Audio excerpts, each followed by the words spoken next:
Hello, good morning, and welcome to the Mid-Morning Pack, the 24th day of May 2023. How are you? I hope you are doing quite well, as I'm doing right here in studio. Welcome to this program, which gives you more light on various issues regarding to politics, technology, science, agriculture, name them. It's called the Mid-Morning Pack. Today, we will be talking about two issues. Number one, the war on graft, whereby the president is up and running to fight corruption in his government. And two, we shall be talking about the inside Jubilee Squabbles. We know that there has been happening an ADC meeting, which brought back the former president Uhuru Kenyatta in the political arena. My name is Paul Kagi, on behalf of my colleague Mangichu Mola. Today's question is, what's your opinion on President Ruto's steps to fight corruption? What is your opinion on President Ruto's steps to fight corruption? You can text us via SMS number 23814 or 0721105105. That is our WhatsApp number. We are live on our FB account, MBCI TV, and also we are live on our YouTube, MBCI TV Official. And I believe that you are going to make a close follow-up on what we are doing today. But before I invite the guest this morning, I'll be giving you what we call the weekly analysis on various matters that are going to keep you abreast on what is happening in our country. So if you want to talk to me, I'm right here. 23814 is my good SMS number. And I want to start with one issue regarding to the unpopular, the Finance Bill 2023, which yesterday the president himself called up his parliamentary members to be able to come and to explain to them what is all about this financial bill. Number two, it was time for them to ask questions and concerns regarding to this financial bill, which has really received a lot of opposition from members of the Azimio and also quite a number of civil societies through their umbrella of civil societies. They came back together yesterday, about 40 members, who said they don't support the Financial Bill 2023. Last week, there were sentiments from the Kenya Federation of Employers who said they are not comfortable with the increment of the taxes to their employees because they are saying right now they are overtaxed, and overtax them more is not going to be healthy unto them. So we are expecting next week when the parliament resumes its sittings, they are going to vote for the bill whereby opposition is determined to ensure that this bill does not pass in parliament. But by the look of things, the president is fully determined to ensure that this bill passes in parliament, and he says is a good program because he pledged to Kenyans about providing affordable housing to every Kenyan, and therefore he is not ready to be able to maybe to cheat Kenyans that this was my promise, and he is not fulfilling that promise. And therefore this bill is really very key in our country today, which is of a serious public interest. And as we continue, because I was checking on what has been happening on the dailies this week, and one of the issues that I saw regarding to the controversial financial bill is that those earning above 500,000 shillings will be paying as tax. Yeah, they will be paying as tax. And a person who earns around 600K, only 100,000 shillings will be committed to that 5% of that tax, which is called the paying. And then those who are earning around 2,500, their maximum of house levy, according to PS in State Department of Housing and Urban Development, Charles Hinga, is going to be as low as 3%. But yesterday the president was very categorical in taking the parliamentarians from his side on what is all about this bill, because he felt unless he explains to them what they are expecting to be done, they might shoot down this bill, because already there are those who are showing some reservations in passing the bill. They are saying it is not popular among Kenyans. But as you are speaking right now, the public participation is ongoing. Yesterday there were some sittings attended by various groups to be able to explain and elaborate on their views regarding to this financial bill 2023. So next week will be a day whereby we are going to see if the Parliament is going to pass the bill and the repercussions of passing this bill. There was another issue which was happening this week, which is very, very key regarding to the issue of the government plan to take over the health and counties. This week, there has been a lot of issues between the national government and the county government, whereby the national government has really shown all the signs of taking over the health sector, which has been run by the counties. And the Council of Governors, led by the chairman, Madam Anwar Iguru, they are very, very, very unhappy because of the action from the government to take over the health sector. That means they want to run over the hospitals. They want to manage the nurses and doctors in our hospitals. And I feel they are feeling as if they are going to be left empty. And yesterday when I was trying to follow up this story, I was asking myself, this is the main area of the county government operations. If you look at most of the governors, this is where they operate within. And if the national government is going to take away this sector, that means they are going to be left with the main department, which has been the eye of the county governments.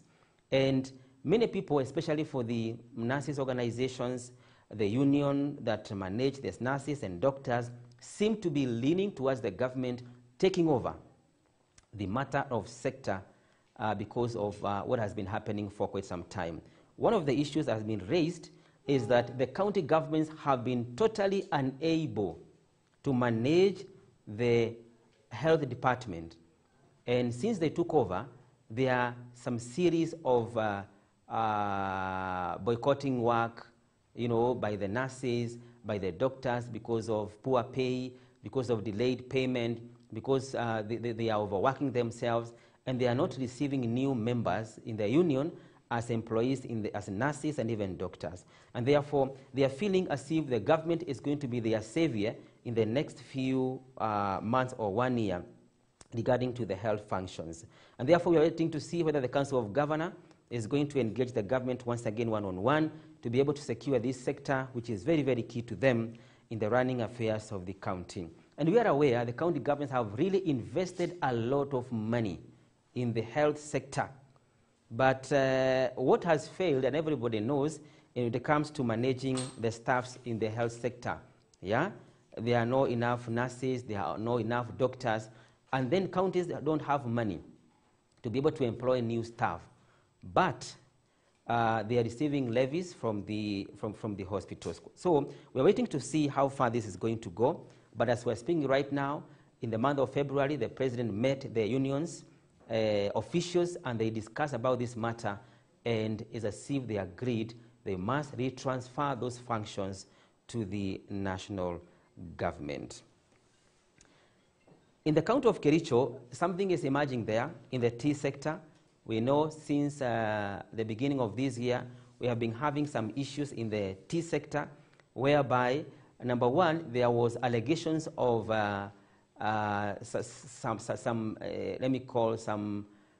sexual molestation in those farms, and the company that was managing some of the tea farms left and others took over.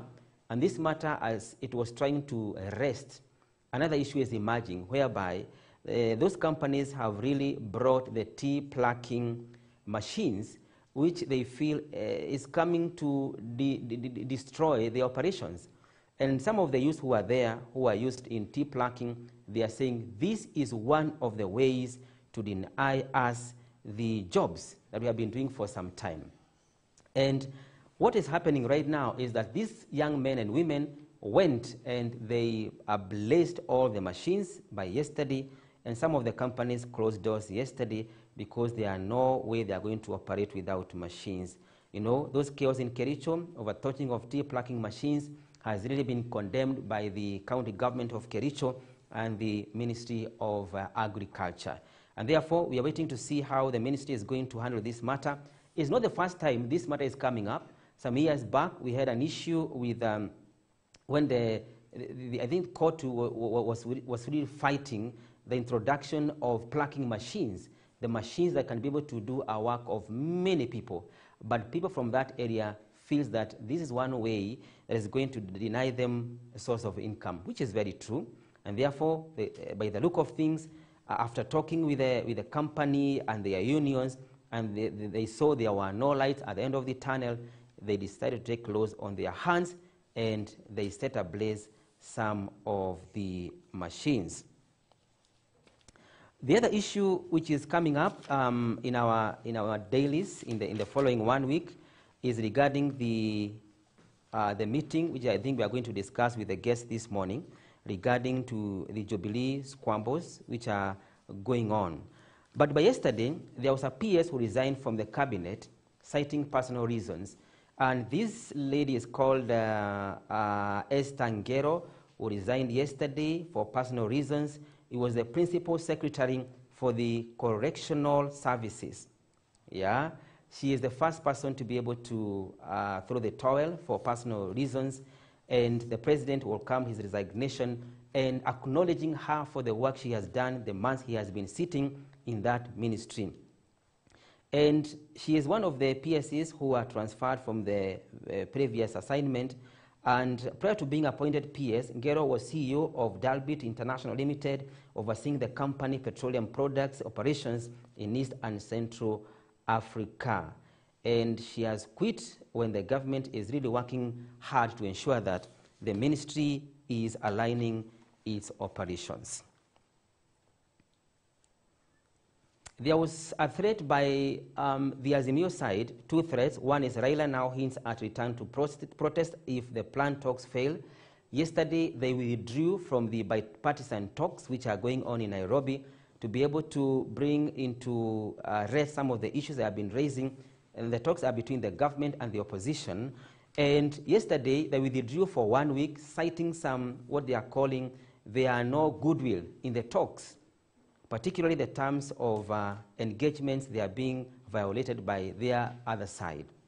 And the Azimio are claiming that bipartisan committee had only a month to find a solution, and it is running out of time. They had given their timeline that by the end of the month, they will have finalized their work and given their recommendation. By the end of last week, at the beginning of this week, we can say they have eaten up their 2 weeks. They are remaining with 2 weeks. And they have not made serious strides in terms of looking for the solutions of the issues they have been raising. Okay? And the Azimio considers the trouble of a former ruling party as key member of their coalition is demanding foul play in the persistence of internal wrangles, threatening to scramble the party. One of the main reasons Jubilee are very keen on, and I think is one of their recommendations, is for the Kenya Kwanza to stop interfering with their parties, the Azimio parties, and they single out the Jubilee. And they are saying the Kenya Kwanza is targeting some of its affiliate members, which is against the Political Parties Act. And by yesterday we know, although this is going to make one of our topics, by yesterday we know there were some talks about who owns Jubilee. Sabina Chege, Kanini Kega, the other side, David Murathe and Uhuru Kenyatta. And there was an NDC meeting which made recommendations, and also the parties tribunal really gave the Jubilee party led by Kioni and Murathe a strong standing, because they said that the Kakega and Sabina Chege factions are not legitimate as per now. Now, as we continue, just to remind you, today we shall be talking about that matter. Today we shall be engaging our political analyst, Dr. Michael Ndonye, who will be joining us a short while later. We'll be talking about two issues, the Inside Jubilee Squabbles, and also we shall be talking about the war on graft, which the president has really dared that he is going to face it personally, whether he is a friend or not a friend, but he has declared a war on graft. And our question this morning, what's your opinion on President Ruto's steps to fight corruption?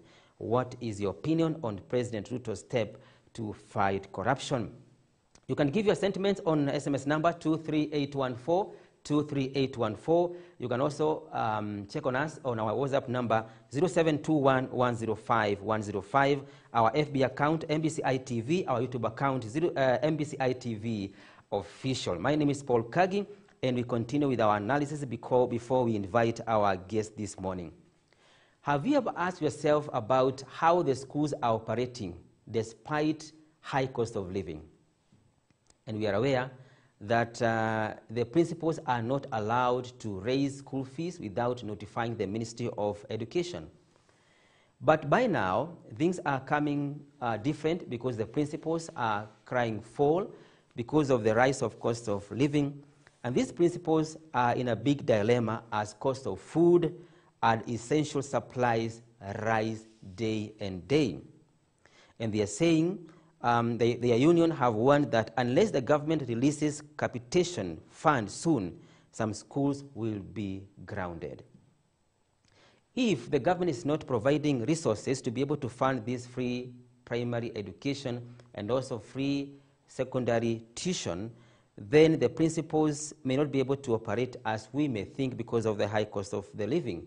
The school fees is not increased, the government has not provided the resources, and our children in school are eating, they are drinking, they need electricity, and therefore principals are really warning that things are not as you may be able to think. And some of the principals are feeling that something must be done as soon as possible. You know, they're saying there is increased prices of food and essential supplies that leave schools principals in quandary in the face of limited resources. And there was a counter check that which was being done, and shows that there are some schools that are being challenged even on how to get water, to pay for water bills, to pay for electricity.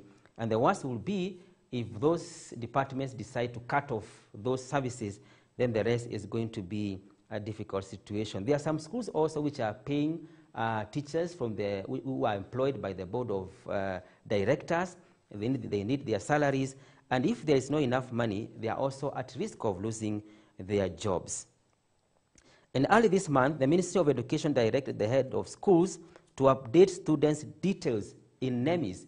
I think last week I talked about this. The Ministry of Education wants to have full data of every high school in this country to be able to budget and to know if they need to supply with a free secondary education, how much money do they need to supply in every institution. And therefore, the ministry is very keen. They have been given a timeline to be able to provide this data in their NEMIS, a move that has been as a delayed tactic in the remittal of the capitation. So, the government requires the institutions to provide data on the students in their schools. They have been given timeline about NEMIS, and the government is telling the institutions, if you don't provide this data, we may not be able to provide the capitation that will enable you to run your institution. And the learning institutions are currently sustained by the masses of suppliers of goods and services, and the money they are using right now, they are being provided by their suppliers, or what day they have been working with them for quite some time as they wait for the provision of these finances. Okay? And therefore, we are waiting to see after the completion of this data if the government is going to provide these resources. And we know that we are now heading the half of the term, and we pray hard that the government is going to have enough money to be able to provide for these children and the institutions at large. Again, regarding to the issue of education, there was one matter regarding to the universities whereby the unions opposed new university funding model and house levy. And as we're speaking right now, the government and the Ministry of Education at large has provided its own way to manage the university education, especially when it comes to payment of their school fees, and also to be able to fund for those children who come from a lesser background. Union fear it will contribute to low intake, high dropout rates, and deplorable living conditions for students. And they have really warned, if you want to join public university and you change your mind to go to private university, automatically you lose the favor of getting some maybe academic funds from the government, even though you had qualified. And this matter has been opposed by the university unions in the country, who are feeling that this formula is punitive, non-rewarding to hard-working students and those who qualify for the government funding. And you see the university unions like KUSU and ASA UWASU, they are really against this program by the government, and they are saying if it is going to happen, it is even going to hurt the university progress in the country. And before even the issue of the funding of universities come, we are aware at the beginning there was a proposal which I think died at the first stage. The government was really keen to withdraw funding of public universities in totality. And I think it was a move that really shocked many universities because they were not ready for that. And I feel the government is still determined to push the public universities to run their own institutions the way private institutions really do, to be able to save money for other works in the country. Right? 23813, 23814 is our good SMS number. 0721 105 105 is our number via WhatsApp. There was one former governor who was an issue, was being probed by the Senate committee. He is called Jospat Nanok, who is a former governor for Turkana. Nanok, who is currently the deputy head of civil service, is listed as a director of what is called the Lodwar Water and Sewerage Company, and he is being queried how he can be able to manage the water sewerage company in a county where he was a CEO. And this matter has really rubbed off the Senate over the ownership of the water company. And the County Public Investment and Special Funds Committee wants the former Turkana governor to clarify his role in Lodwar Water and Sewerage Company, where he is listed as director. And one of the things that the Public Accounts Committee, whether in Parliament, whether in Senate, and even whether in counties, they are very keen on, is whereby the counties or the constituency CEOs, they are having companies or institutions they are running to be able to maybe to receive money from the counties or even constituencies. And therefore, we will be following up this matter to see whether Mr. Nanok, who is now a public servant, is going to face the Senate and expound on his role regarding to this institution. And not the first time, and we are aware, because this is going to be one of the topics that we will be handling later on, is that there has been an issue of whereby we have lost, I think, more than 500 tons of sugar this week, at the end of last week, I think so, because of negligence from the reliable institutions which are supposed to protect public resources. But the good thing, the president has really talked about this matter, and we are hoping this matter is going to be brought to rest by the president himself as we continue looking at this matter. President William Ruto has nominated Mary Wanyonyi to chair the Commission on Revenue Allocation, and she is waiting to be approved by the Parliament, and she is taking over from Jane Ringai, who will be retiring. Wanyonyi is the wife of former IEBC chairman Wafula Chebukati. We have been having an issue with the employment and appointments in the government, and this matter yesterday really brought a lot of issues. If she qualified for the job, the Parliament is going to determine, but there has been some queries, especially from the opposition, on how some appointments are being done by the government. And we are aware this matter has been raised by the press, even when the president was sitting with the press, I think a week or so ago, he addressed this matter. The deputy president is very categorical on this matter, and these queries have really raised some questions from the opposition, who are asking, are the appointments really done in the right manner according to the Constitution? And the authority have answered these questions, whether satisfactorily or not to the public, but it has been raised several times. But there's also the issue of the DPP, who is joining the spy department, and the civil societies have also raised queries about his qualification to head the spy department in this country. And they are saying he is not qualified. And yesterday, there were other members in the society who raised questions with his proposal to become the head of that department. And they are saying he has some issues that he needs to settle down. And when he has been operating as DPP, there are some areas that they feel he didn't operate correctly, and therefore he doesn't qualify for this position. But also again, at the end of the tunnel, even as we pick the public opinions on these appointments, the final say will be by the lawmakers who are going to discuss the matter, and they are going to vote and bring their report to the president, waiting for the president recommendation, right? And finally, there's another issue that is coming up about the learning resumes at Mukumu after outbreak. It's an institution in a western region whereby the school is experiencing a series of some discomfort in terms of the health issues. We know at the beginning of the year, when they had opened the school, there was an outbreak of some diseases, and some students died, even the matron.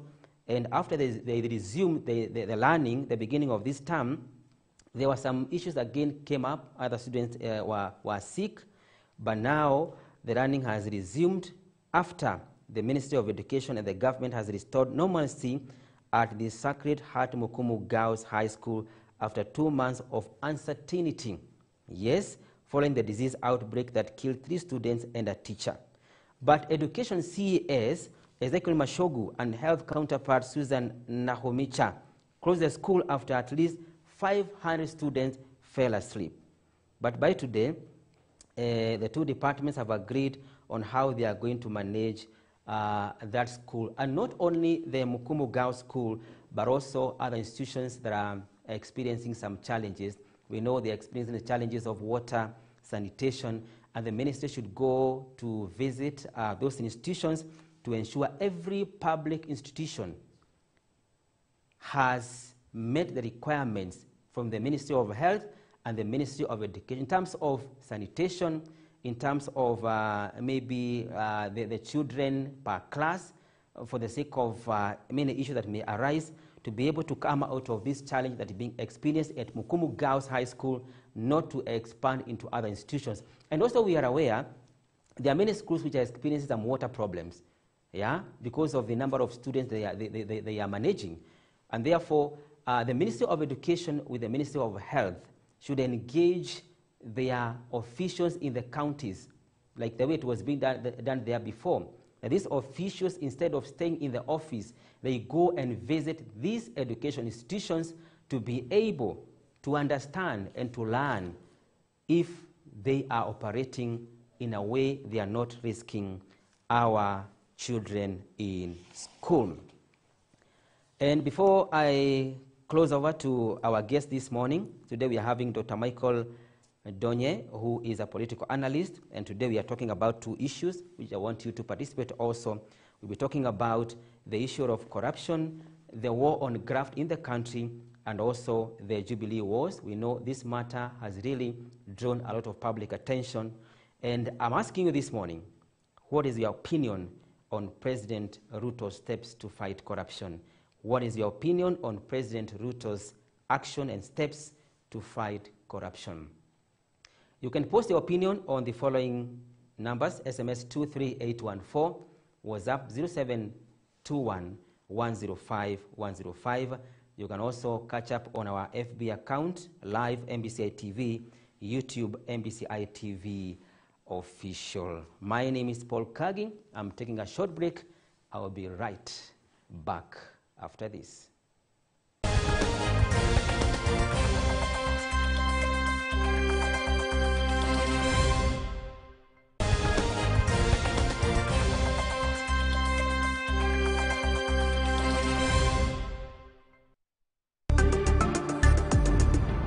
MBCI Television, transforming lives.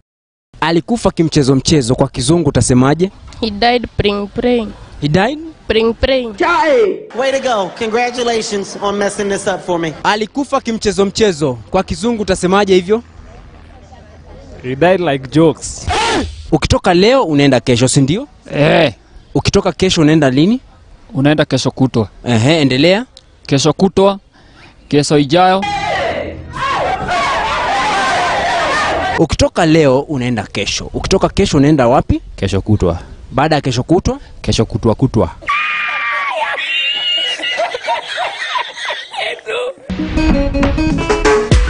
Kwanza na mshukuru Mungu.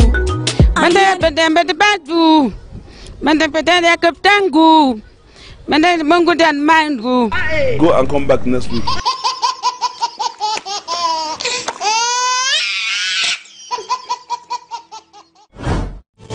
The Kuza Awards 2023 is back, bigger and better. This year's theme is shaping the future of broadcasting towards the creative economy.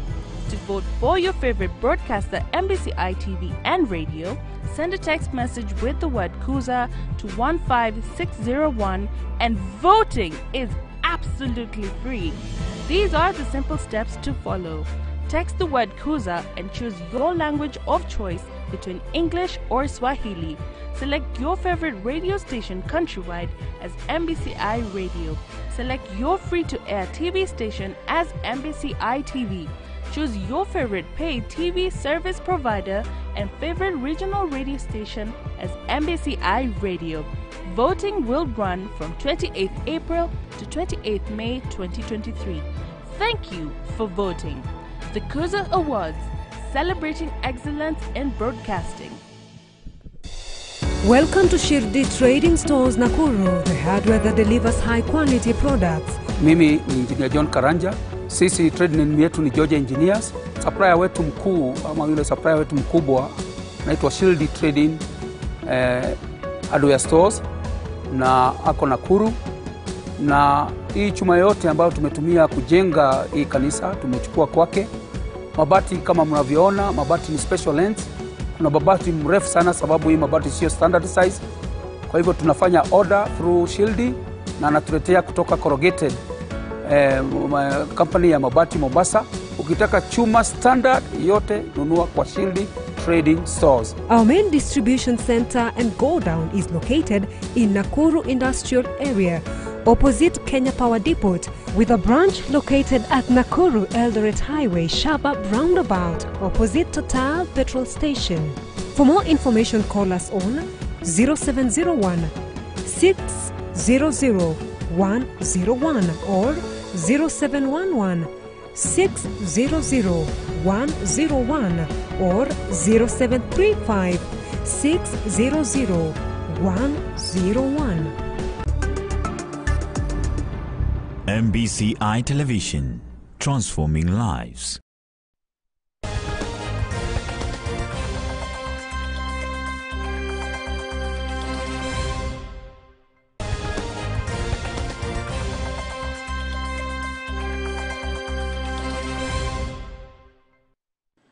Welcome back to the Mid-Morning Pack program, and I was doing some analysis. Right now, we want to join our guest in studio, who is right with us, Dr. Michael Donje, who is a political analyst.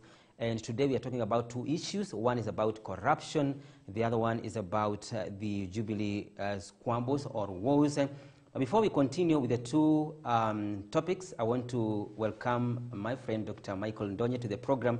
Karibu sana, Mid-Morning Pack. How are you? I'm good, thank you. How is it going? We are doing well. Yeah, we are doing well. We cannot complain. Yes. Yeah, before you came, I was doing a little bit of analysis. Yeah. And before we go to the topic of the day, there was one matter I think is also close to your heart regarding to the university academics. Yeah. What is your take about the government's new policy regarding to university funding and maybe school fees? Yeah, thank you. Thank you, Kagi and MBCI, first of all, for welcoming me again.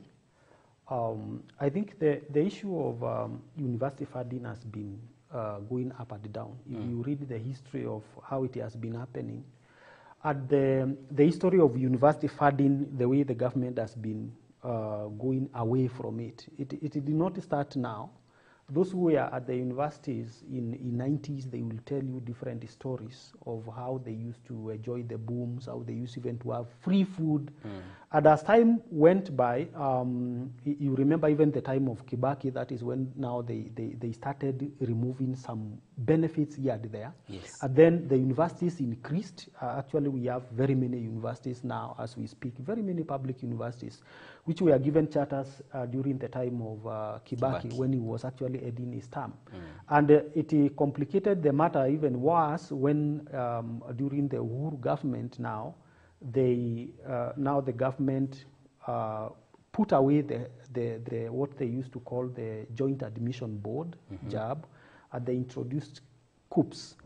And of course, with that, there came other policies where now both public and private universities can get students from the government, and the students can be funded by the government.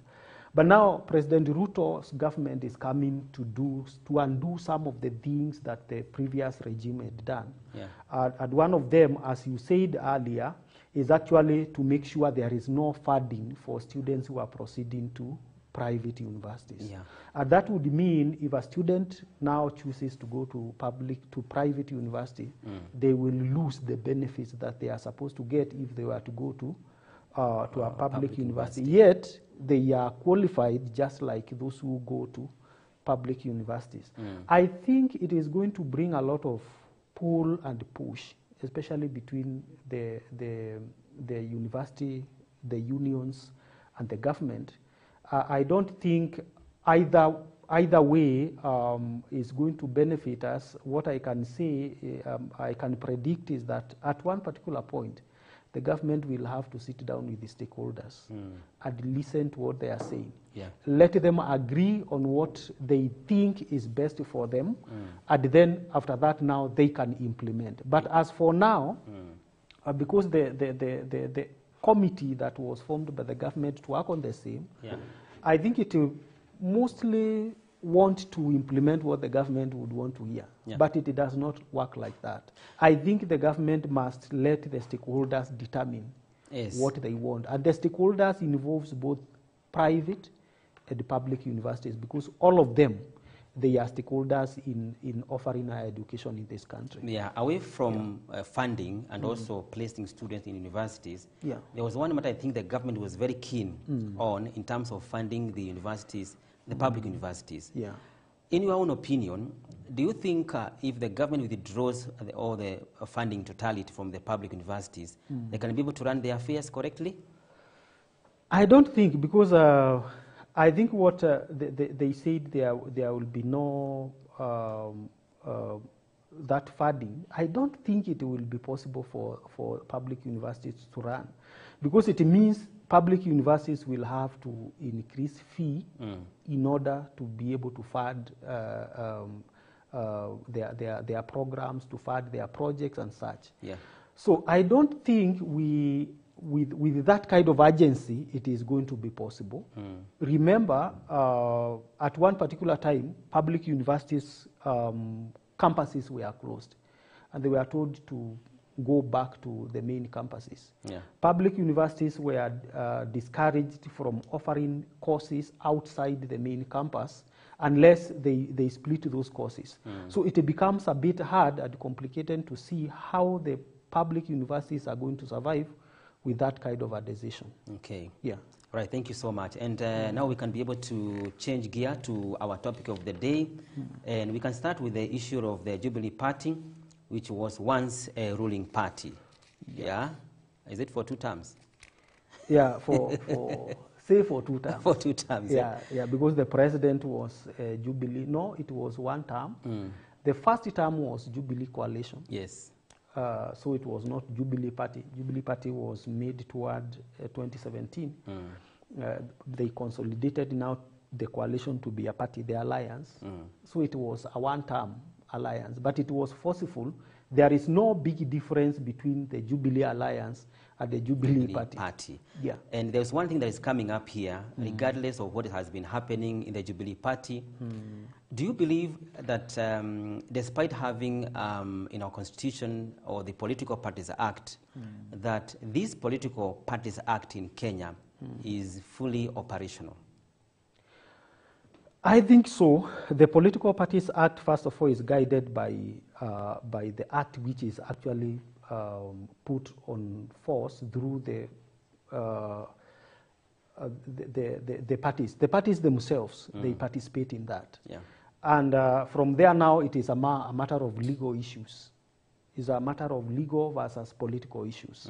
So it is still in operation. And that is why they are actually still able to pronounce using the political parties acts which are in place, and also the parties' constitutions which are also with them. So they are able to interpret whatever is brought to them as per those documents. Yeah. So I think it is still in force, but also it is subject to their master, who is now the politician. And where can you cite some weaknesses that need to be maybe to be corrected? Some weaknesses. The Political Parties Act is a moving target. It will always change because different political parties will always crop up every other year, and they come with a different interest. The dynamics of politics is always changing. So there is no way actually we can have a constant Political Parties Act, and that is what we are going to see from now going forward. The political party, Jubilee, is going to come forward and say the document that we presented to you as our constitution, we don't consider it as valid. We have another one here. And they will revise and keep revising. And the more they keep revising their terms and conditions in the party, the more now they interfere with the main document, which borrows from the smaller one. Okay. Yeah. There has been a lot of push and pull in Jubilee Party, a faction led by Sabina Chege and Kanini Kega, both who are nominated members of parliament in National Assembly and IALA. And also we have another faction led by Jeremiah Kioni and David Murave, and even the former president himself. And the big question is, why are we fighting for this party which doesn't have a reasonable members of parliament, and doesn't have a strong influence in our politics of today? First of all, the problem is that the wars of Jubilee are not starting now. They started before 2022. They started actually in 2017 after the handshake. And that is actually Jubilee Party is the mother of UDA. The deputy president split the party, he formed UDA, and now he consolidated now the Kenya Kwanza coalition. That was the former deputy president. So even when it was left, Jubilee Party was so weak, and I can say that it needed ODM and other parties to come on board to make it stand. After elections, of course, it went to elections when it was very weak, with a retiring president and retiring governors and retiring everybody. So by the time they are going to elections, they were already weak. Their leader has retired, and now the people who are left now to hold the party together, there are just a few MPs who were elected, and then most of them actually they went to UDA immediately after elections. And then now, after that, now you can see now the officials themselves trying to split the party. It is because of maybe the weakness of the leadership. There is no leader. And the leader who is there, by constitution, is not supposed to hold office. So without that, there is now there is a tendency for any leadership gap. When it happens like that, there is a tendency of interested parties coming up. And when they come up, they are many. And when they are not able to agree, what else can they do is to split the party. And what is this that makes even the former president come out very strongly to be able to save the party, which is not in government, which has no power? Why all this seriousness towards that party at this time around? In my opinion, the former president, Uhuru Kenyatta, has not accepted that he is no longer president. And that is normal, that any person who gets into power, and then remember the way he came out. You see, these are some of the things that, some of the decisions that he made before elections that are coming back. The decision to back someone, and then that someone lost. he still feels that he can justify that he did not lose elections. And he still feels if he cannot do that, then he can come back to consolidate the party which is dying, still to prove a point. So I think that is the reason he is in a kind of a complex, a dilemma, whether to leave the party and die, and maybe his thinking is that his legacy is attached to this party, which is not true. I think, in my opinion, he should just leave it and go and leave these people, either to bungle the party or they decided to build it. So I think that could be the reason. Maybe he is feeling he still has a chance. And that is why you heard them even say, we still are looking forward to 2027. And our candidate will be Raila Odinga again. So they are still holding onto that political ideology. Yes, and there's one culture that has been there regarding to our political parties and where the president is retiring. I look back at during Moi's era, 002, whereby the late President Moi lost elections with KANU. And after that, KANU has been struggling to be revived for all those years, even today. Again, after that, Mwai Kibaki with his Democratic Party, DP, after he retired, it became difficult to revive DP even today. Again, when Uhuru has retired with his Jubilee Party, he is the first former president who is trying to revive his ruling party. So I'm trying to reason. Is it possible for now the president to manage to, because the way he was saying the other day is that they are ready to revive the party. It's as if they have a strategy, maybe to start grassroots, whatever, to revive the party. Are there hopes of reviving the Jubilee Party in the near future? There is no hope, and I can tell you for sure. There is no hope, because first of all, the foundations of Jubilee Party was not grassroots mobilization. It was not. If you go back to 2013 when the Jubilee coalition came into whatever, it did not do grassroots mobilization. I can tell you, if we talk about KANU had done so much grassroots mobilization in its time, than we can even compare with the Jubilee. If you look at another party like UDA, it is the same thing. It didn't have a lot of time to do grassroots mobilization, but I can say it has deeper roots, deeper than to Jubilee. So I think I don't see a situation whereby Jubilee is going to be revived, especially now that Central is divided into three.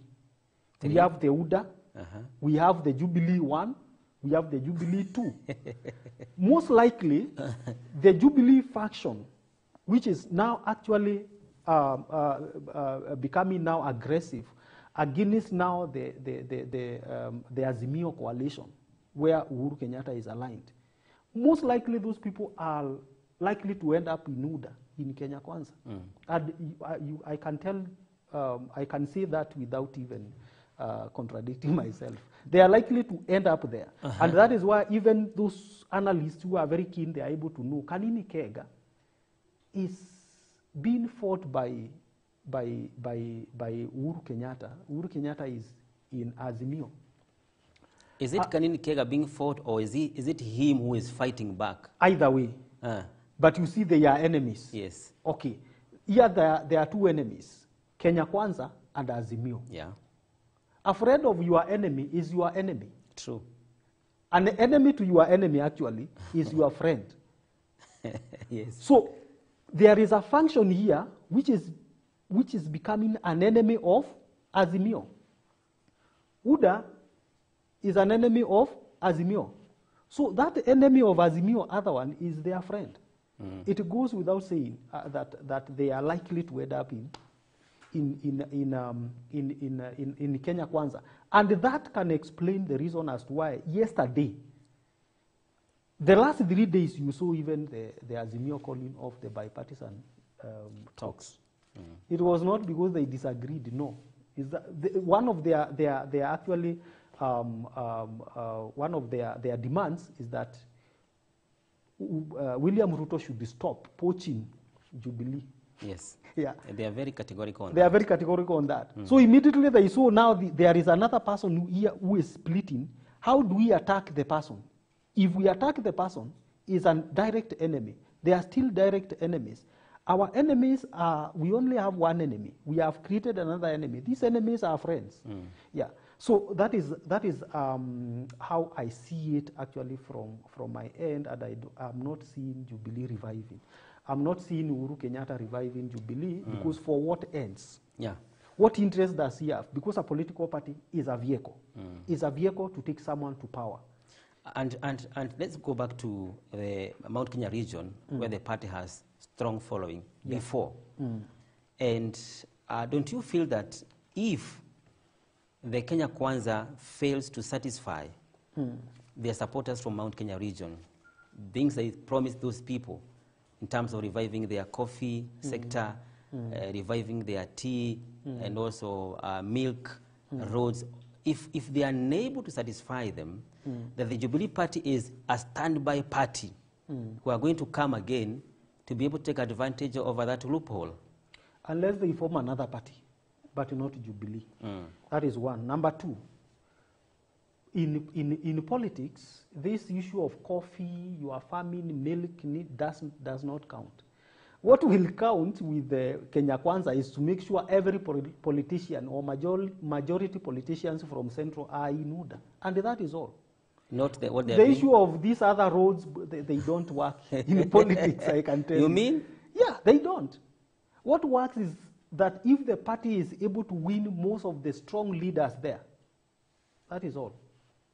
And one of the things, Mr. Ndonye, that made former president to be unpopular in Mount Kenya is the propaganda or maybe some politics that he didn't do anything for them for the last 10 years. But when were you last in Nyeri? Do you know this road that moves from Thika through Sagana to Nyeri? It is a road which is being expanded. Yeah. It is actually being expanded in a way that has never happened since Adam. But no one saw that. People do not look at those things. Yeah. Yeah, they don't. What they look at is, are you having our person? So people from Kanini Kega's faction or place, what they want to see is which side is our leader. It's too unfortunate. If the person goes to UDA, all of them will go. Yeah. Yeah, the followers will say our person is there. Not what is being done. No. That one does not happen. If we were electing people based on what they do, none of these leaders, actually 99% of the leaders we have now, they would not be there. Because they do nothing. So even to them, they don't believe in political parties. It's just a vehicle to... The people. Yeah. The era of political parties is gone. Actually, we are in another dispensation. Currently, and if you look at the era of political parties ended in 2002. Before then, you can even mention the parties which were there. Yeah. The KANU, the DP, NDP, those parties. Yeah. But after that, what followed, the Coalition for Reform, was it called NAC? Yeah. Yeah. The National Rainbow Coalition. You remember that coalition? National Alliance Rainbow Coalition, yeah. NAC.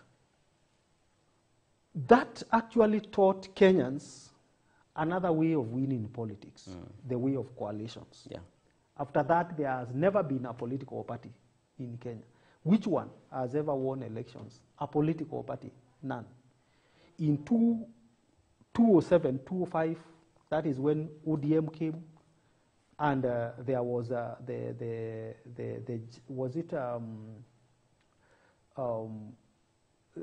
PNU, you remember? Those were coalitions. 2013, Jubilee Alliance, CORD. 2017, NASA, you know them. So there has never been like something like a political party. And if there is a political party like Jubilee, Jubilee is a coalition, just given a name of a political party. Yeah. But one of the assignments seems to be given to Honorable Malala, who is currently the chairman of UDA, Yeah. is to make sure that UDA becomes a formidable political party, whereby it is going to swallow all the affiliate parties. Yeah. And he had started. Yeah, because that is not a political party. The political party which is swallowing other political parties is not a political party. It's a coalition. The UDA wanted to a political swallow party Kenya, does not swallow other parties. ANC.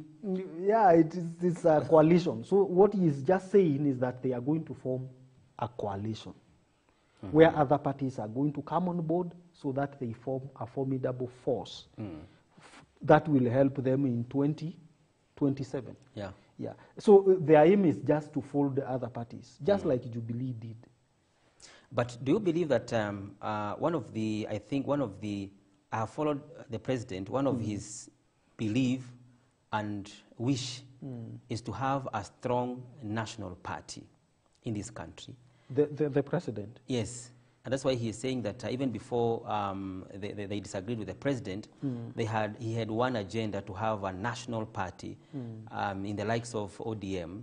And I think also they feel that we need to have lesser parties but strong parties. Do you believe that we are in a position to build, away from now the coalitions, a very strong national party which has members and stronghold from all regions of the country? Okay. Creating a strong party, creating fewer parties, creates an opportunity in a multi-party democracy for people to register more parties. Yeah. So there is no way there will be a formidable party, because immediately they fold that party, people will get an opportunity to create parties, and parties are business. Parties are businesses. Yeah, parties are businesses. ODM belongs to, was registered by Gitobu Imanyara. It is not whatever. It's not Gitobu's party. It's Gitobu's party. ODM is not Raila Odinga's party. It's Gitobu's. ODM Kenya, the Mansos, you remember that first whatever, not Kalonzo's. Yes. So these politicians are actually, towards elections, they look for parties to hire. So when they fold those parties, we will run to registrar of parties and fulfill the conditions of it's a multi-party state. Yeah. And then we register those parties, then we stay with them. We just wait towards elections and approach politicians. Do you need a party that you can use actually to negotiate power with the other party? Yeah. We'll do that. And that is, if you want to know the problem, UDA was created like that. And they said we are going to elections as UDA. Did they make it? No. They ended up bringing other parties. They formed Kenya Kwanza. Yes. Because it was not possible for them to work alone. There is someone who says, I don't want to belong to a party, to a coalition first, or a bigger party, I want to be smaller, so that now using this outfit, I can now negotiate power. And that is how Mudavadi, Kina Wetangula have found themselves eating well, more than actually those who founded the UDA. The UDA, in fact, yeah. Yeah. So let them fold, but immediately they fold, we register others. Yeah. But I think that the issue is away from now registering other parties, we need to strengthen our political parties out from where we started to make our parties more stronger. Yeah. And is there a lesson that we can learn from parties like in US, whereby they have, I think they have many parties, but they have only two very strong parties, which you only know. Do you have a lesson we can learn from them? Yes. If we decide to remove this ownership of parties things, and that is why even today's headline here is who owns Jubilee. Because in Kenya we believe that parties are supposed to be owned by persons. If you go to the United States, the Republican Party is not owned by any person. Is owned by who? It is owned by the party.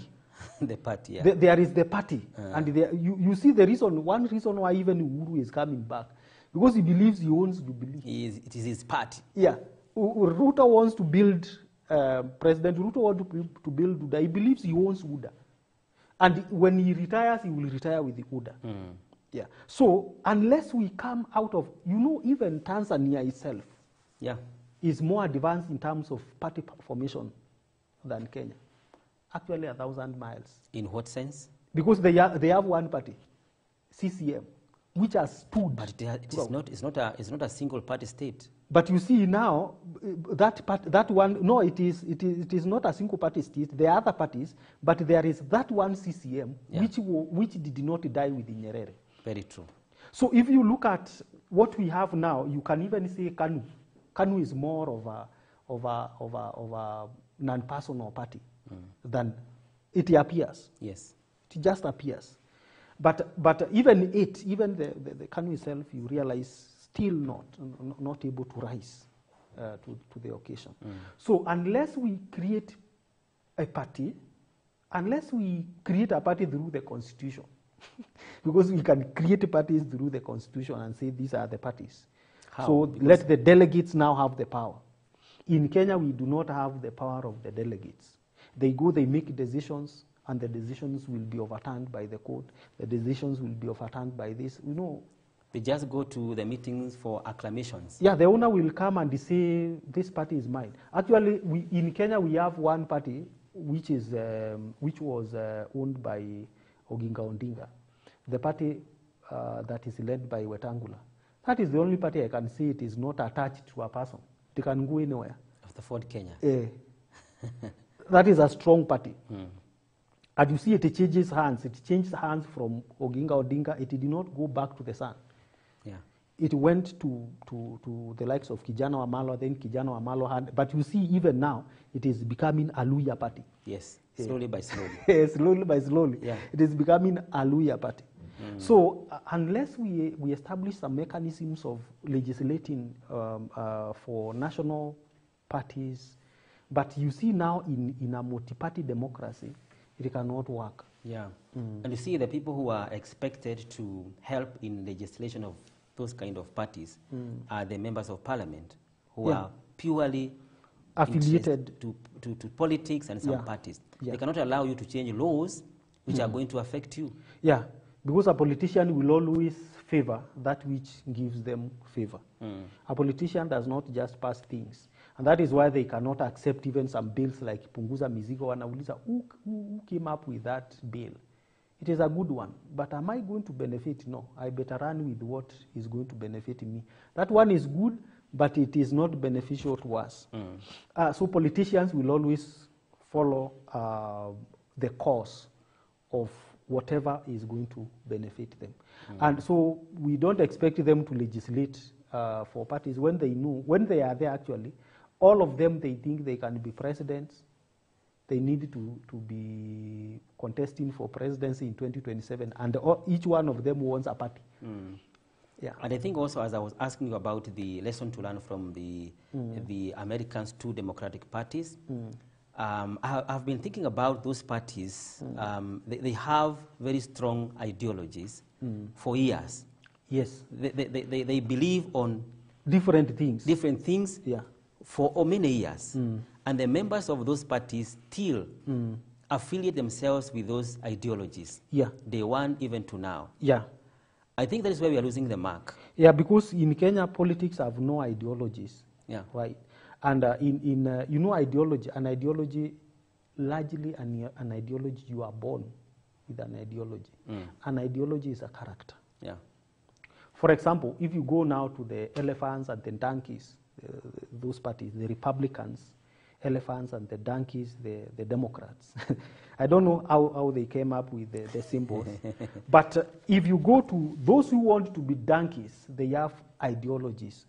Those ideologies are not political per se. They are ideologies when they talk about, for example, abortion. They say if you are a pro-abortionist on this side, if you are those are actually now liberals. Yes. If you are pro-family on this side, those are Republicans. So that is something you are born with, such that even if you go to the US, you don't have to see where is your favorite candidate. You just read the ideologies and realize, I am a pro-family person. Where do I belong? Republican. You automatically shift to Republican. Yeah, because that is... Without minding... That is actually your morals. Yeah. Because ideologies go beyond actually political ideologies. They go even to morals. This is a person who is looking for this approach to taxation. Yeah. Is opposed to this one. So you see, what kind of taxation regime would I want to have? You find either one in Democrats, the other one is in Republican. And all these things, even the issues of life, the issues you hear about sexual orientations, LGBTs, they are actually binary opposed to those parties on those particular issues. Yeah. So some are liberals, others are just conservatives. Full stop. So they have divided themselves into those. And unless we come to that point in Kenya we are very much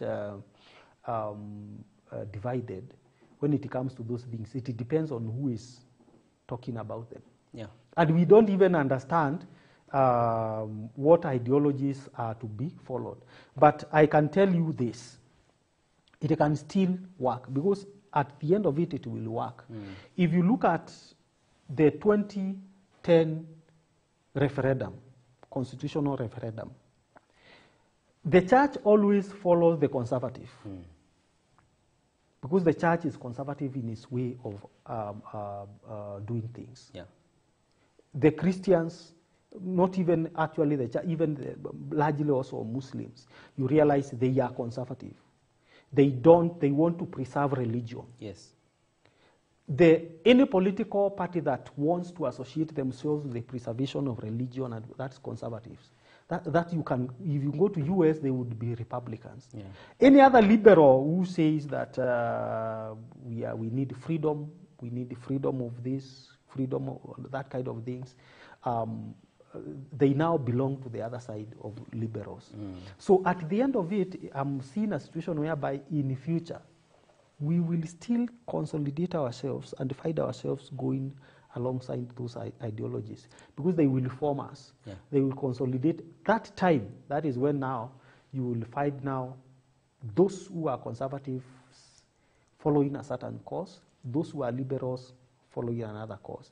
But I think we are in the process of that. Even in the US, it took a lot of, it took many years for them to consolidate and that. At that point is when we shall say that our democracy has actually grown. Yeah, has grown. It will have matured.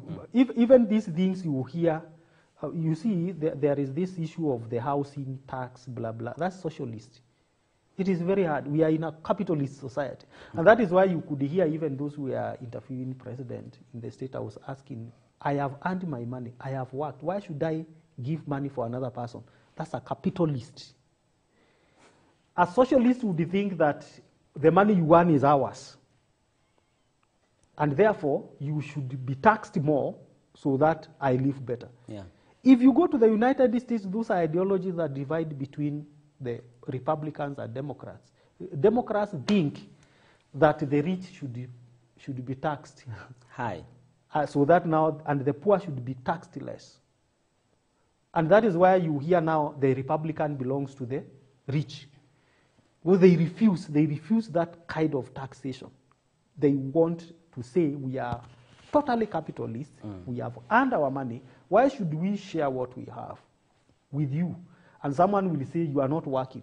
And all those ideologies will even tell you why socialism did not work in Tanzania. Yeah. And why we see Tanzanians are lazy.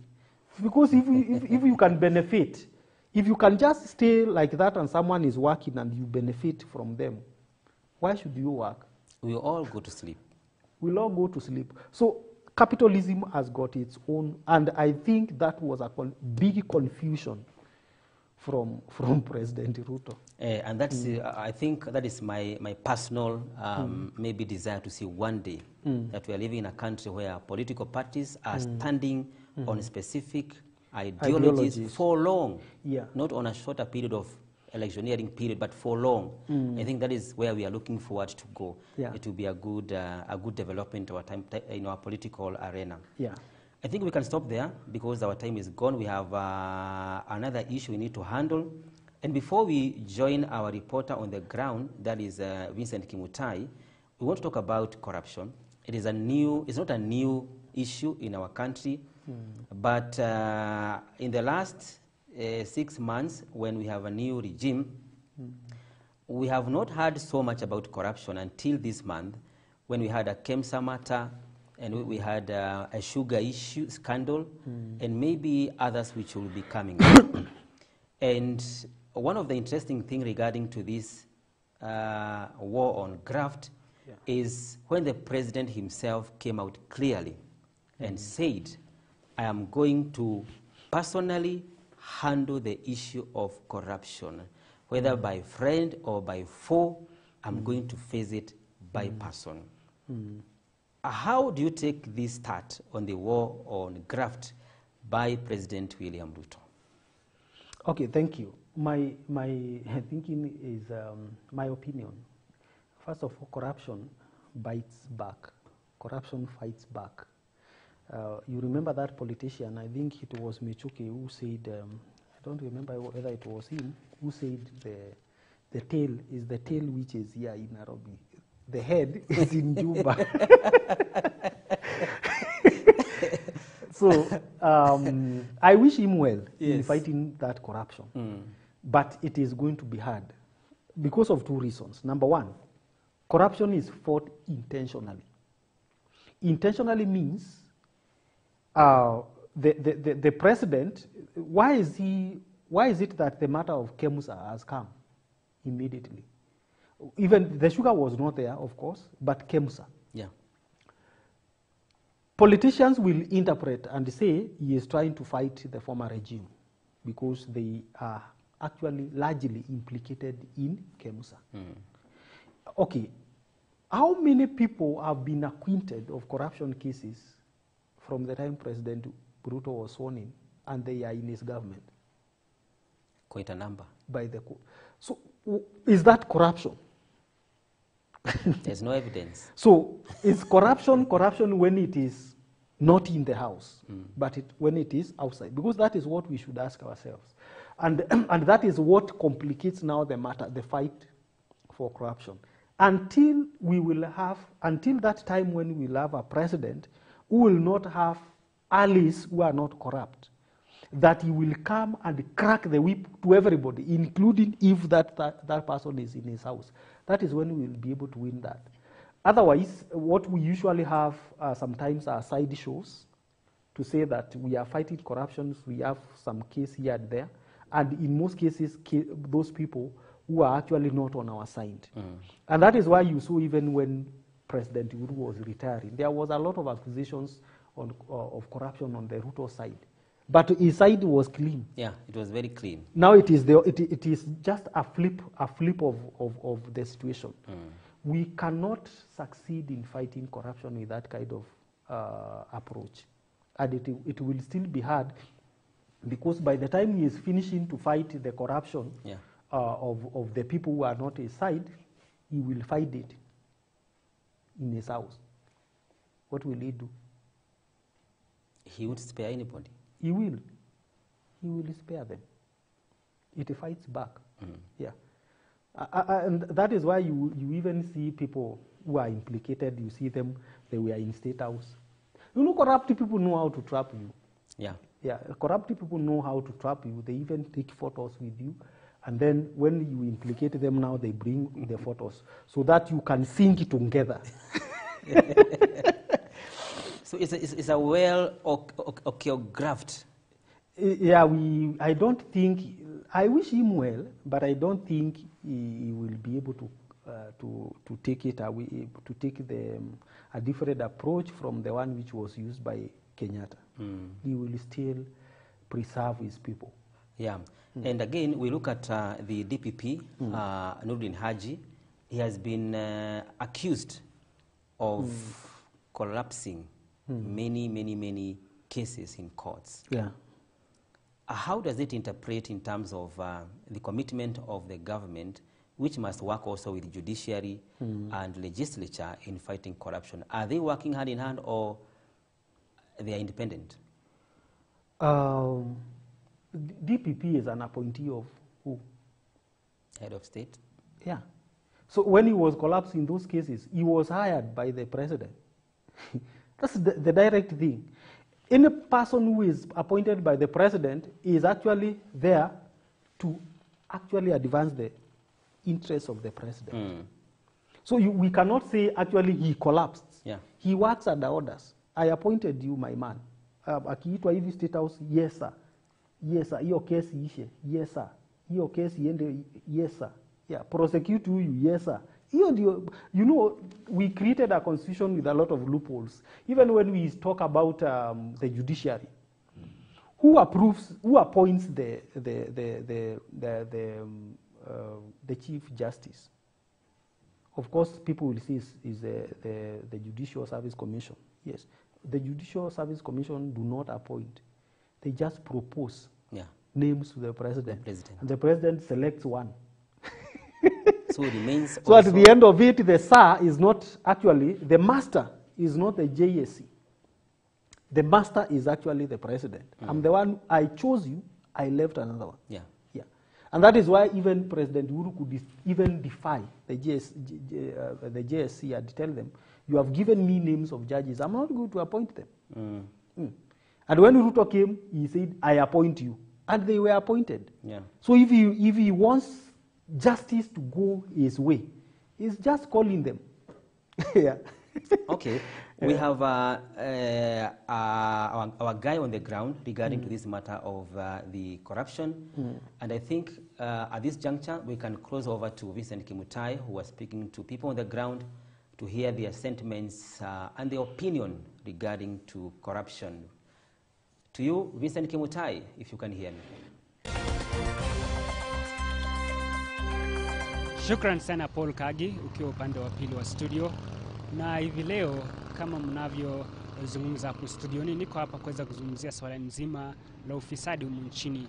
Hii ni baada ya Rais William Ruto kutangaza kwamba serikali yake haitawavumilia viongozi wote wanaovuja mali ya umma humu nchini. Hii ni baada ya kusonga mbele na kuweza kumfuta kazi aliyekuwa afisa mkuu wa shirika la kusambaza dawa na vifaa vya matibabu KEMSA humu nchini. Na hivi leo nitakuwa nikizungumza na Wakenya mahala hapa kuweza kufahamu, je, wanafikiri mipango ya serikali ya Rais William Ruto itaweza kukabiliana na ufisadi humu nchini? Je, wanafikiri ufisadi ni miongoni mwa masuala yanayochangia uchumi kupanda? Ufisadi ni jambo moja ambayo inachangia pia economy kupanda, sababu hizo pesa inafaa isirculate kwa government. Na unaona ikienda kwa mfuko ya mtu mmoja, ni kumaanisha government circulation ya pesa inakosa. Sasa economy inarudi chini. Tax zinaenda juu. Hiyo inaweza changia. Najua pesa za ufisadi huwa zinaishia mifuko ya watu, zingine zinaenda kufichwa ng'ambo. Serikali inawachwa bila pesa. Sasa ikiwachwa bila pesa, inaanza kuongeza kitu kama tax hivi. Ndio mambo inaanza kuwa ngumu. Alafu kuna hii idara ya EACC, ya kupambana na ufisadi. Unafikiri inapaswa kufanya nini ili kuhakikisha tatizo la ufisadi linakabiliwa? Hiyo idara inapaswa ijikakamue sana, juu ufisadi naye hapa Kenya imeingia deep sana. Sasa kuitoa itakuwa wafanye kazi bidii kabisa. Unajua itamkalia ngumu sana. Kozi kitu ya kwanza, ukiangalia aliweka vijana wenye wako na tamaa sana kwa uongozi wake karibu na yeye. Sasa hii itamkalia ngumu sana. Yeah. Nafikiri ni nini inapaswa kufanywa ili kuona kuwa ufisadi linakabiliwa humu nchini? Kitu inatakikana kwanza, kitu angefanya, angeweka wazee kama Kibaki. Uliona alijaribu sana kukabiliana na ufisadi. Ni kwa nini? Yeye aliweka wazee wakamzingira. Wazee kama Mudi Awori, kina Mzee Nyachae na wengine hapo ndio walimsaidia. Sasa huyu ameweka vijana wenye wako na tamaa sana, wanatafuta pesa, sio mwananchi. Sasa unajua hizo maidara sote Ruto ameteka nyara. Vijana ameweka huko ni kama hao watu hizo maidara zinawaogopa. Sasa zinajua wako na mdosi anawatetea. So naona ni ngumu sana. Kwangu mimi sidhani ataweza kwa vyovyote vile. Kwa sababu wale ambao wamewatumia kama viongozi kwa sasa, wengi wao ni wale walienda tu wakakuwa cleared kwa kashfa mbalimbali ili aweze kuwa kwa serikali yake na kaweka kwa serikali yake. Haina tofauti kwa lolote vile, kwa sababu mtu akiwa na tabia yake ni ile tu, kuibadilisha ni ngumu. Kwa hivyo hata kama wako pale pale, wataendelea kumsumbua na yale yataendelea. Yep. Mambo na ufisadi ni kama itaangusha uchumi wa Kenya. So kukiwa na ushirikiano, ufisadi utaweza kuisha nchini Kenya. So atafute uhusiano. Yaani watu washirikiane kwa pamoja ili tuangamize ufisadi. Hapo pande wa Ruto sioni kane za kabiliana na ufisadi. Kwa sababu kwanza tunajua sisi wote Haji alishindwa kupigana na ufisadi. Na wale watu wote wenye walikuwa wameshikwa na ufisadi aliwakilia juu walikuwa upande wa serikali. Na serikali ni ya Ruto. Sasa unaona ni ngumu. Hawezi pigana na ufisadi. Maybe Ruto, president wetu wa nini, si eti juu mtu wako upande wake, anamkilia tu juu anamsupport. Unaona? Haifai hivyo. Mimi kwa maoni yangu, action ni better than words. Na sasa tukiangalia serikali ya Ruto, tukiangalia maneno ya ufisadi, tumejionea watu wakivutwa kazi. Mimi nafikiria Ruto is the best kukabiliana na ufisadi. Ni ile tu kushirikiana na hiyo idara yenye inachunguza ufisadi na mahakama pia. Na pia ukiangalia Ruto ni mtu mwenye ameakisiwa na hiyo maneno ya ufisadi. Kwa hivyo he is the best, anaweza kabiliana nao vizuri. Yeah. Ningependa kusema ufisadi hii Kenya iko kila mahali. Lakini kenye ningependa kusema hasa ni kwamba EACC na mahakama iache, serikali iache EACC na mahakama ifanye kazi yao. Waache kuingilia EACC na mahakama. Serikali ijisimamishe kivyake na EACC zijisimamishe kivyake na mahakama. Hiyo tu ndo ningependa kusema, ili ufisadi ndio kila mtu aweze kupambana na ufisadi kivyake. EACC ipambane na ufisadi kivyake na mahakama ipambane na ufisadi kivyake. Kagi, hayo ni maoni ya Wakenya kuhusiana na swala la ufisadi. Wengi wakisema kuna mengi ya kufanywa ili kukabiliana na janga la ufisadi nchini. Ikumbukwe kuwa janga la ufisadi limesalia kuwa tatizo kuu barani Afrika, ambapo imeendelea kukita mzizi. Na katika ripoti ya shirika la Transparency International mwaka uliopita tarehe 25 mwezi Januari iliyotolewa mjini Berlin nchini Ujerumani, ilionyesha kuwa ufisadi imezidi kukita mzizi barani Afrika na viwango vyake bado viko juu kwa asilimia kubwa. Kinachosubiriwa humu nchini ni ikiwa Rais William Ruto ataweza kukabiliana na swala la ufisadi humu nchini. Nikiripotia kipindi cha Mid Morning Park, MBCI TV, jina langu ni Vincent Kimutai. And thank you very much, my colleague Vincent Kimutai, for that comprehensive report on the ground regarding to corruption. And I hope, Dr. you have heard what people have said regarding to corruption. Yeah. And one of the things that I have overheard that interest the public, one of the interesting that I have overheard is about we can consider the age Yeah. when it comes to fight corruption. Yeah. And they have really talked about Kibaki's being surrounded by old guards and Uhuru being surrounded by the young Turks. It is going to affect his job and also the independence of corruption. What is your take on their stand? Yeah, first of all, largely you heard them say it is not going to be an easy task. Yes. It is going to be an uphill task for Ruto to be able to fight graft. But let him try. If he will succeed, then there is no problem, well and good. And of course, the issue of age, I don't think that there is a correlation between age and corruption. A corrupt person is a corrupt person, whether they are young or they are old, whether they are rich or they are poor. Because the assumption of most people is that if you put a poor person, they will steal. By the way, that narrative is not new. I remember back in my young age, I could hear people say, do not elect this person is poor. This person will go and eat all our money. And this person, this is rich, he will not eat a lot of our money. And actually that was the birth of politicians coming to villages with big cars, trying to display wealth and whatever. That was actually the ideology, and it cut across Africa. So there is no correlation even between poverty and wealth when it comes to corruption. A wealthy person will corrupt. If they are corrupt, they are corrupt. They will steal. Yeah. A poor person, if that person has integrity, they will come and rule with integrity. They will not steal. So I don't think that thinking it holds any water as far as corruption is concerned. The issue of poverty, the issue of young or old, it doesn't matter. Yeah. And we have a new chair for the EACC, David Oginde. And before he came, it was chaired by Eliud Wabukala, yeah. you remember? And sometimes I ask myself, it seems this seat is reserved for our religious. Yeah, it is becoming more reserved for the church. but because sometimes I think they are finding it easier to work with a former retired priest in that seat, because most of them are not combative. Yeah. You remember that is where the likes of what's the name of Patrick Lumumba. Patrick Lumumba started. And Patrick Lumumba was very outspoken about it. Yes. He was combative.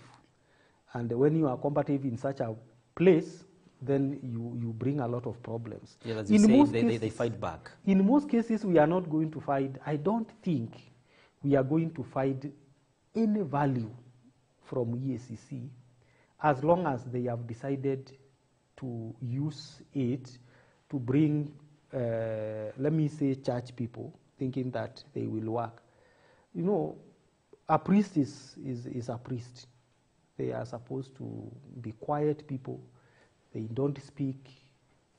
They use non-violent ways of solving issues.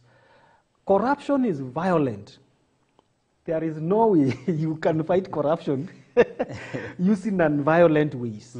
And that way cannot be preserved for a priest, whether that priest is former or whatever. I don't think we are going to, but it is because politicians are finding it easy to work with them, than to work with the likes of Akina Githongo. Yeah. Even when people talk about corruption was not there during Kibaki's time, can they remember Githongo? Githongo actually resigned from the same actually function because of corruption. Yeah. So it was still there. Even with the Wazes, it was still there. But at least we can say Kibaki fought corruption because we forgot. Even Uhuru very soon. It was there, Murungaru's time, although the case was later on was. They were there. Corruption was there. It's only that we forgot. You see now, we if you ask Kenyans, they will tell you Kibaki was the best president we have ever had. But why were we fighting in 2007?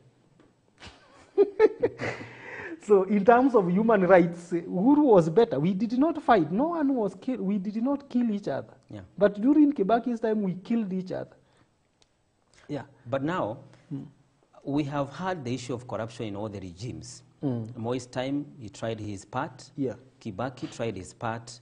Uhuru tried his part. Now Ruto is trying his part. What is this that we are not doing as a country that we're supposed to do to end this menace or subdue it into a big level? Okay. What are we supposed to do? We can just try, because it is very hard to eliminate corruption. Corruption is an issue of character. It's an ethical issue. Ethical issues are very hard to legislate. We should start from that point, that corruption is a personal issue. That police who is taking money out there in the streets, is that government? No. He is taking the money as a person. Even down here, people are just corrupting. Just go down here and realize how many people are doing corrupt deals. Very many. So even at grassroots, corruption is a personal issue. It's an ethical issue. It's a culture issue.